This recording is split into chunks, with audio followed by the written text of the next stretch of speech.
Welcome back to Vismayam news 24. இன்றைய நாளுக்கான குவைத்தின் செய்திகளை பார்க்கலாம். செய்திகளுக்குள் செல்ல முன் எமது சேனலை சப்ஸ்கிரைப் செய்து கூடவே நோட்டிஃபிகேஷனையும் ஆன் செய்து வைத்துக் கொள்ளுங்கள். நாங்கள் பதிவிடும் வீடியோக்களை தவறாமல் பார்க்க முடியும்.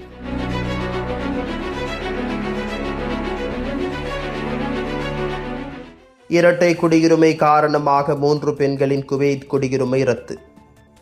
இரட்டை குடியுரிமை பெற்றதால் 3 பெண்கள் குவைத் குடியுரிமையை இழந்துள்ளனர் என்று அதிகாரப்பூர்வ வர்த்தமானியான குவைத் டுடேவின் சிறப்பு இணைப்பில் வெளியிடப்பட்ட 2 முடிவுகள் தெரிவிக்கப்பட்டிருக்கின்றன.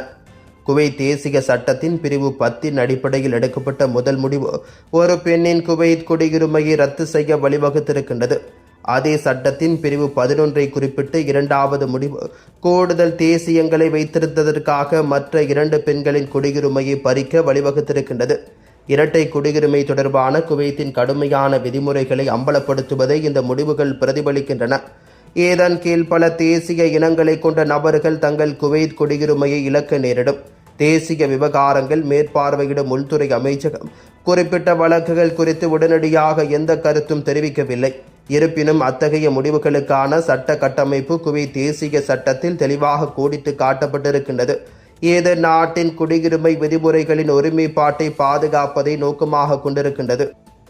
அல் ஃபாசம் நீக்கம். அல் முஹைசிம் தற்காலிக நிதியமைச்சராக பொறுப்பேற்றார். நிதியமைச்சர் மற்றும் பொருளாதார மற்றும் முதலீட்டு விவகாரங்களுக்கான இணை அமைச்சர் நோரா அல் ஃபசாமின் ராஜினாமாவை மேதகு அமீர் ஷேக் மெசால் அல் அஹமத் அல் ஜாபர் அல் சபா திங்கட்கிழமை ஏற்றுக்கொண்டிருக்கின்றார்.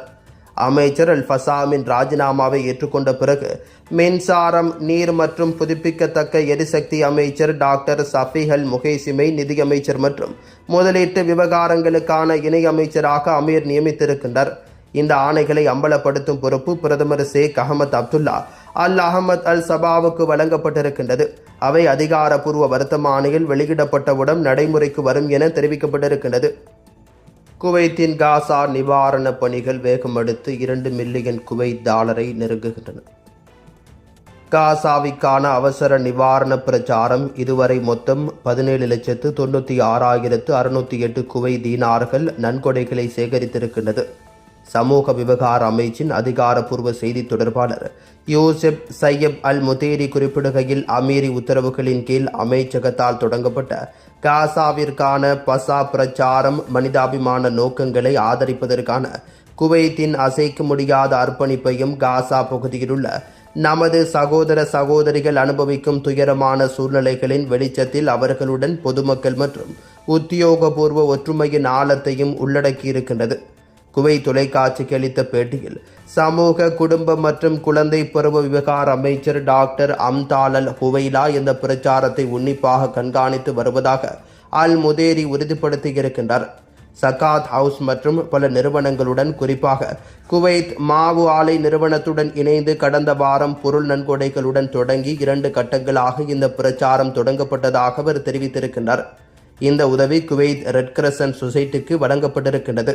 பின்னர் அது குவைத் விமானப்படையின் ஒத்துழைப்புடன் விமானம் மூலம் காசாவுக்கு கொண்டு செல்லப்படும் என்றும் அவர் குறிப்பிட்டிருக்கின்றார்.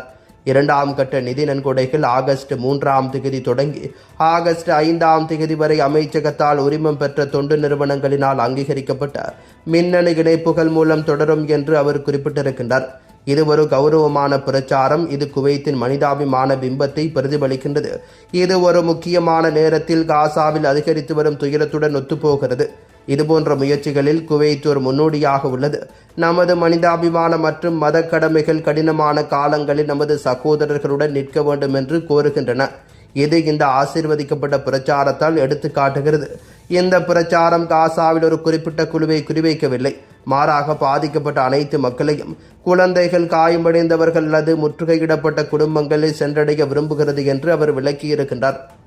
குவைத்தில் இன்றைய தினம் தங்கத்தின் பெறுமதிகளை பார்க்கலாம்.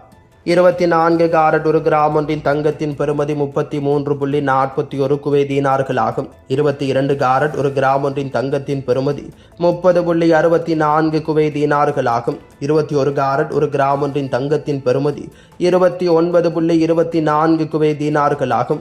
18 காரட் ஒரு கிராம் ஒன்றின் தங்கத்தின் பெறுமதி 25.06 குவைத் தீனார்கள் ஆகும். குவைத்தின் இன்றைய நாணய மாற்று விகிதங்களை பார்க்கலாம்.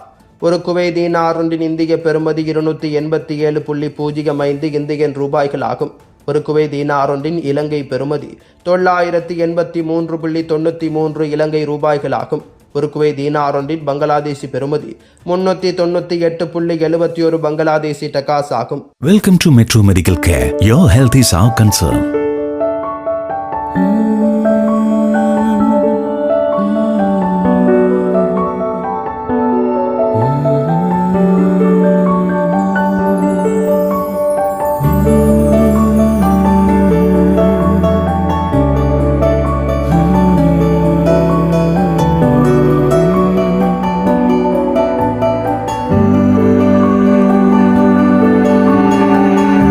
It's our policy at Metro Medical Care to provide you with the best care, concern and cure with the advanced facilities whether you can afford it or not.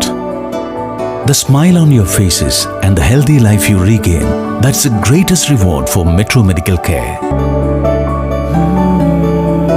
Metro Medical Group. The care, the concern, the cure. Kuwait, UAE.